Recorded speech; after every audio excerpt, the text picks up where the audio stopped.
Hi guys, today we are talking all about my red hair. So I have been on quite the red hair journey. I started off with this more natural shade of red hair that was very much inspired by Kennedy Walsh and Practical Magic, a very nice light shade of like a coppery natural red. Whereas now I have more of a cherry wine kind of red that I get so many questions on, so I thought I would go over all of the details today because it's a little bit of a hard one to answer because I can't just give you a box dye and tell you to go for it. It's a little bit of a mixture that I'm going to go over today. So if you want to see how I got these shades and more, please like this video, maybe consider subscribing and sticking around for my other content. I'm definitely not a beauty or hair creator, so maybe go over to my channel and see if you like the kind of nature and book related content that I put out. But if you're ready for your fun fall girl or fantasy era kind of hair, keep watching. I am going to put timestamps for each shade so that you can jump ahead if you're interested in one and not the other, but please, before you go, do hear me out and listen to my little disclaimer. I am in no way, shape, form, anything a professional. Please take what I have to say with a grain of salt. This is just my personal experience with my own hair, and whatever you do is at your own risk. For reference, my hair is a natural shade 5, I would say, roughly. It's a very light shade of brown, a very mousy color. I have a very cool undertone. So when you do your own hair, your results may differ a little bit from mine. So keep that in mind, but we will talk about how to get closer to that desired result depending on what you start with. So to start, where you get your hair dyes. I do purchase everything I use from Sally's Beauty Supply, and specifically for reds, I use the Ion Color Brilliance line. Here is an example of what they look like. Those who are not new here know that my cats end up in all my videos. So anyways, just about everything I talk about hair color wise will be from them. I also did not film the actual application process, but if you've ever sectioned out and curled your hair, it's very similar. We take it section by section to make sure you really get the color in evenly and get it absorbed in well. Once you have your hair the color you want, you can start to just do your roots. Maybe do root to end when it's needed, but even then, once you have the color you want, I wouldn't recommend doing anything outside of just your roots for more than maybe 10 minutes at the end. It's really not necessary because we will go over ways to keep it fresh without having to consistently dye it and damage your hair. If you are new to dyeing your hair in general, I do recommend getting gloves because red hair will stain your skin like no other. It only stays on for a handful of days, but it's nice to have. My other cat has come by to say hi. You want a mixing bowl and brush. Again, you can get all of these at Sally's. I would recommend putting some sort of old towel or sheet down underneath you just to take any drips and spillage so you don't stain anything. And then of course you're gonna want hair dye and developer, which we will have a talk about. If this seems like a lot to you, a little overwhelming, don't worry. We're gonna go step by step, and as someone who has had to dye their own hair since high school because I started graying early, I'm turning 30 this year for reference, it is not as scary as it sounds. You totally got this. If I could do it, you could do it. So, Ion colors look like this. Let me get it to focus. And they will give you a number, which is 1 through 10 typically, except for some high lift colors might give you, you know, something outside of 10. But typically, they're 1 through 10. And then the IR for this one in particular stands for intense red, but that's going to be the shade that you're getting. And everything will be written here as well. But for reference, a 6 would be considered a dark blonde. To a lot of people, dark blonde looks light brown. So as far as the scale goes, 1 is typically like a black, 10 is typically the lightest shade of blonde. I like my hair typically somewhere between a 5 and 7 when it comes to reds, and then I tend to go darker for brunette shades.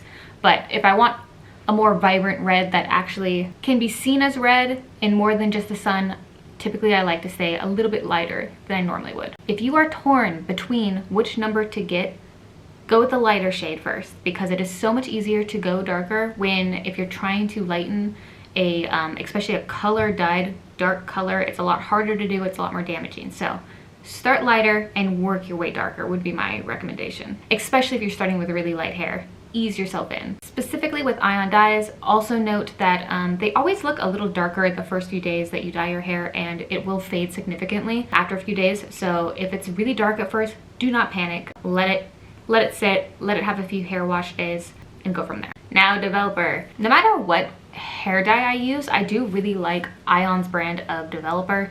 It does come in 10%, 20, 30, and 40. So the rule of thumb is that if you want to go the shade you are or darker, grab a 10%. 1 to 2 levels lighter, or if you're like me and have gray white hairs, I don't know why, but they are so much more stubborn to lift, use a 20%, which is what I have here. 2 to 3 levels lighter, you're gonna use a 30%. And I'm gonna be so for real, if you are at all tempted to use a 40%, I would just say don't. Maybe go talk to a professional first. I'd say just, it's not worth the risk. It's really damaging. Now, if you're looking for an extreme change of color though, and what you want is outside of a few, you know, shades lighter, you may need to bleach it in order to put color on top of it to get it, you know, to where you want it to be. But even if you use bleach, I would recommend using a 30% over a 40%. But I am not going to be going over bleaching at all today. I don't do that with my hair. And the few times that I have in my life, because I have been blonde at home, I still would not feel comfy enough to teach you guys and recommend it. It's really damaging. I then had to go through a process of healing my hair, and I wouldn't feel comfortable recommending that to you guys. All I will say is if you are attempting it, do a strand test. Please do a strand test. So if you're grabbing a 10% or a 20%, I would consider you pretty safe. You're probably going to be okay unless your hair is hanging on by a thread right now. You shouldn't really have to worry. 30%, maybe just watch it. Still be careful, I guess, especially if you're using bleach at 30%. Like, absolutely be careful. If you're using 30, I would say maybe make sure you're going into it with healthy hair, and maybe watch some more videos on how to do that safely. As far as the ratio goes, for all Ion colors outside of maybe the high lift, I think is different. But for the basic colors, it's all a 1-to-1 ratio. So if you were to use, say, 2 ounces of hair dye, you then use 2 ounces of developer. You mix it in your bowl and you put it on your head. And so that is the ratio I use for all my dyes, even if I use, say, like an ounce of this, 0.5 ounces of something else, etc. Whatever amount my final color concoction ends up being, I use that same amount developer. I just want to make that clear. So class, if you use 1 ounce of this and 1 ounce of this, you're going to use 2 ounces of developer. Okay. Different brands may call for different ratios. If you are not using the product I am talking about, please read the box and make sure you are using it correctly. Again, for something like a high lift color, which maybe you're using that because you're trying to go from black to red, L'Oreal actually has a great high lift line that I have used once upon a time, a long time ago. I had great results from it. I would actually recommend. I think it is just called the High Lift L'Oreal series of some sort. You can get it at Sally's Beauty. It's great, and I'm pretty sure that it's a 1-to-2 ratio where you use 1 ounce of color for 2 ounces of developer. So read your box. For everything I'm going to talk about today, just assume that I used a 20 developer and that I used equal amounts of develop and color, because that is what I did. That is all I have to do for the shade that my hair is to start with. I could even probably get away with a 10% if I didn't have gray hair, but the grays just do not lift. You can stay if you sit on my lap. What do you think? No?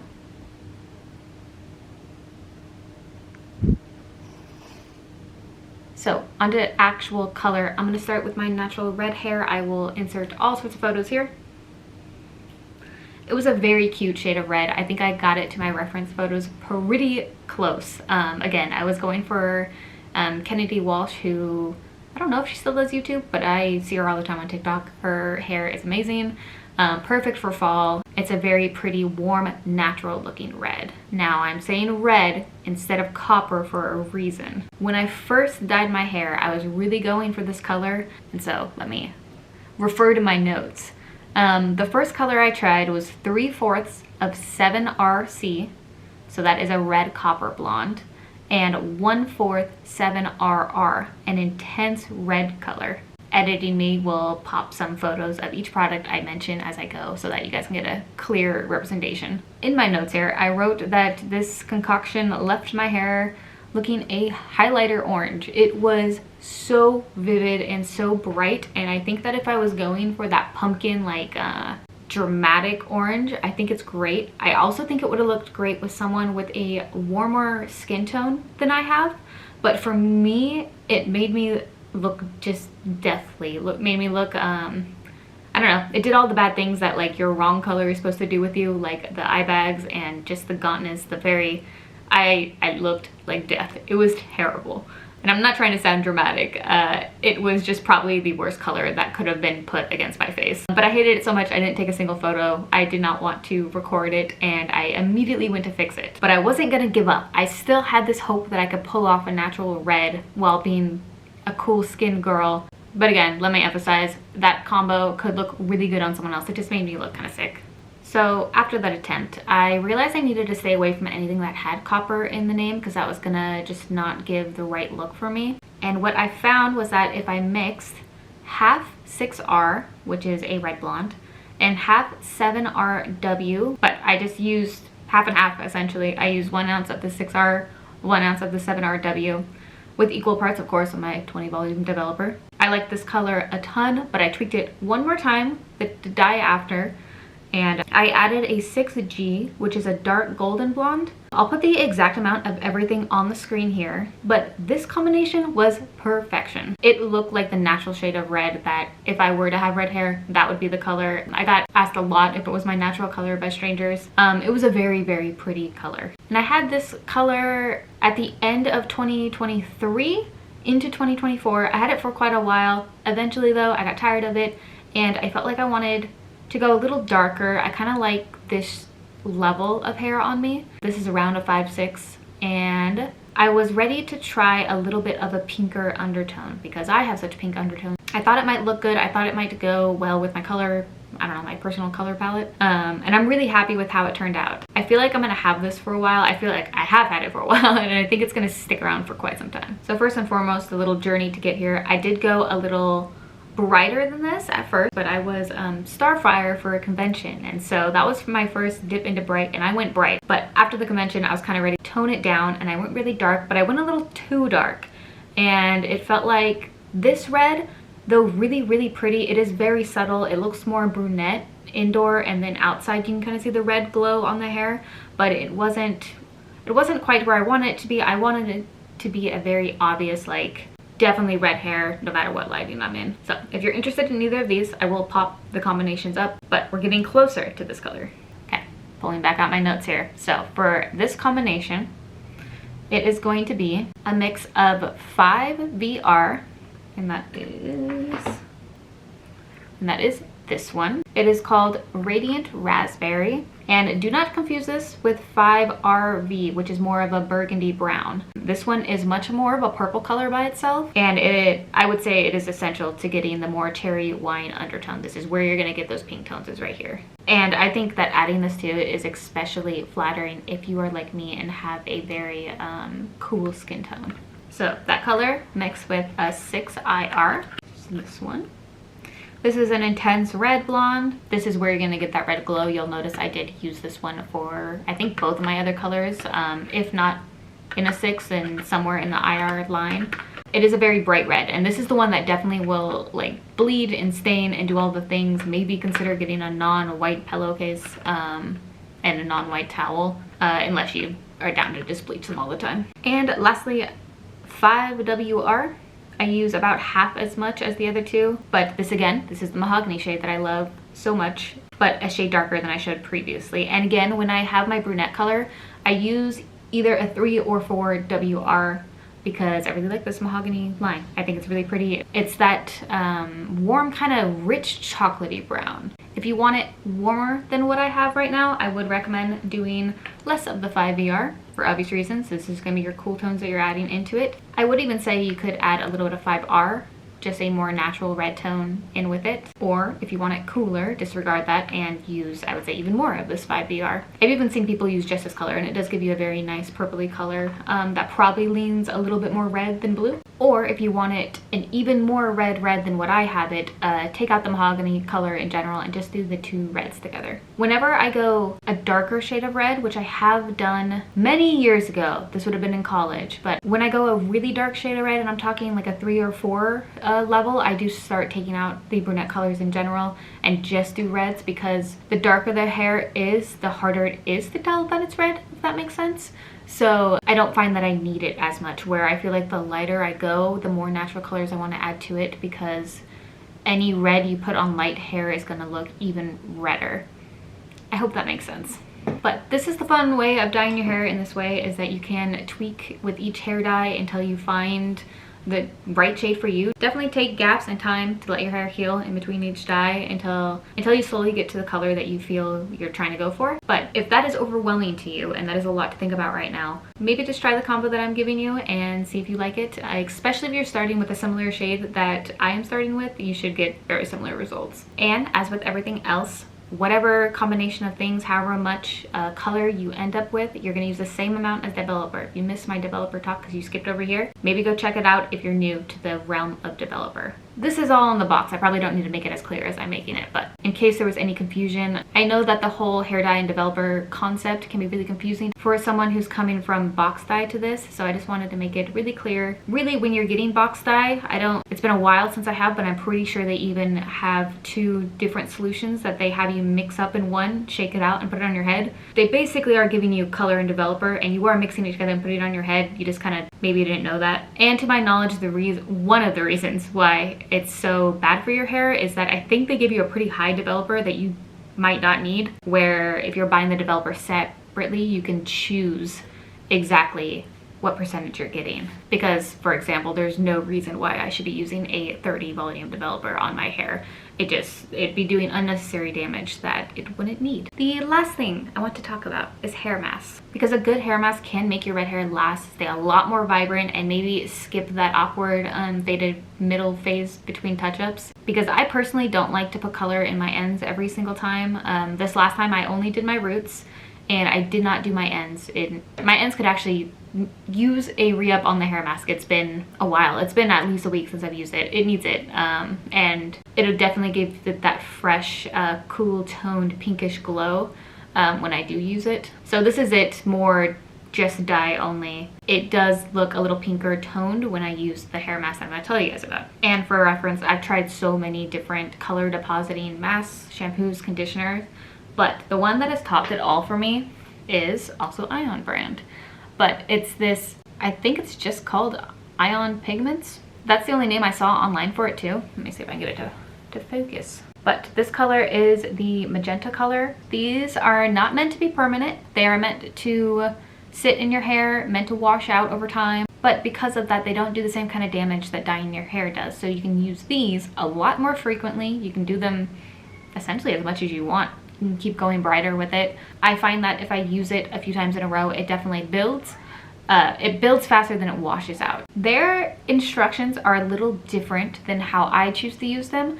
I like to take this and mix it in with my conditioner. I'll take equal globs of both essentially and mix it in my hand, and then put as even as I can a layer over my hair while it's damp, which I find that it's a lot easier to get things through evenly when your hair is wet. And I find that it does enough without having to put it on dry. Though I think that if you did put this on dry, you'd have to use a lot more product, but it would turn out a lot brighter if that is what you're looking for. But I think it's plenty bright enough and does plenty enough just using it in the shower. And it's not adding any time, anything to my day. It's something that I'm gonna do already. I normally let the conditioner sit in my hair while I shave, while I do whatever it is I need to do in the shower. And so just adding that into the mixture doesn't add anything new to my day, keeps my hair bright. I will definitely be doing it next time I shower, because I feel like, at least on the ends, you can also like pick and choose where you're putting it. I think my ends could use a little bit of a touch up, but I highly recommend. I use the magenta because it is cooler toned. Like just about any hair color, I feel like hair fades to be warmer, to be more brassy. And so I prefer to use a cooler toned hair mask because it adds those kind of pink tones back when I feel like red hair, right, will fade to be more orangey over time, and that pink will bring back the cool tone. And I find that this does just a fantastic job. So again, this color is magenta. They do have a red if you're looking for more of a fiery red than a cherry red. That is an option with them. But whether you choose this brand or a different brand, I would recommend some sort of in-between color, because I think it really helps your hair looking fresh for longer. And I think the less times you have to redo the ends of your hair, the better. Because I think right now with this color, I don't think I'll have to do my ends more than maybe every 6 months, but I can get away with quite a lot. So get yourself a good hair mask. While I'm on the topic of red hair fading, I would recommend trying to wash and rinse out your hair as much as possible with lukewarm to cool water. It helps a lot. The warm water just makes it run like no other. And of course, use color safe, sulfate-free kind of shampoos. I have a few that I like kind of on rotation. There are so many options out there. Use whatever works best, and maybe even what you're using right now is totally fine. If it says that it's color safe, sulfate free, all the good stuff, you should be totally fine. So I hope that this has made it as clear and as informative as it possibly can be. And I know it can be a lot for someone who hasn't stepped out of the realm of drugstore box dyes, but I promise this is a worthwhile plunge, not just because the colors are incredible, but it is really good for the health of your hair. And I feel like it is just the next best thing to getting it professionally done. I hope this helps you get the red hair of your dreams. And whether you're going for autumnal vibes or a more fantasy red, I hope that you can achieve it. I hope this helps. And please, if you have any questions at all, let me know down below. I'll do my best to help. My sister's also always on these videos, and she actually went to beauty school back in the day, and she probably has better advice than I have. So Brittany, if you have anything to add or anything that you disagree with, let them know down below. Thank you for watching. I hope that this helped, and I will see you guys all in the next one. Bye.